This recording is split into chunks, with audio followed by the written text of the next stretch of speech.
To perform a glute bridge with adduction, make sure you have something available that you can kind of squish between your knees. So it could be a Bosu ball, it could be some other kind of a soft ball, it could be pillows. In this case, I have a small medicine ball. You're going to place it right between both knees, lining up at first the feet with the knees and the hips. Try not to have anything too much in one direction or another, just to make sure we have optimal squeezing going on in the middle part of the thighs. You're going to lay it all the way back, setting yourself up into a typical glute bridge position. Feet not too close, not too far away.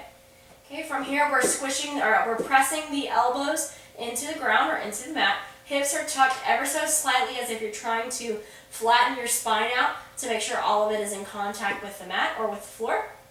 From here, squeezing in the knees and pressing through the heels to pick your hips up off of the floor. So you'll really feel a lot of pressure kind of around the middle part of the groin, maybe on the back side of the hamstrings and of the glutes. And this is a little bit different of an exercise. Helps a little bit with flattening out the pelvis rather than allowing it to kind of sink wherever. If we're trying to look at having a neutral pelvis, this is a nice exercise for that because of the way you have to squeeze yourself down and hold. Only downside with that is you're not going to get as much of a range of motion, so you're not going to feel like your hips come way up high. Instead, you'll feel a little bit limited, especially with the feet closer together.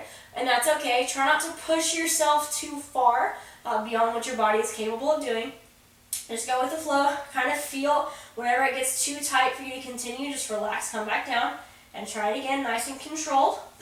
And just work yourself through that range of motion, just working on pelvic stability, working on some of those intrinsic muscles around the pelvis and groin area.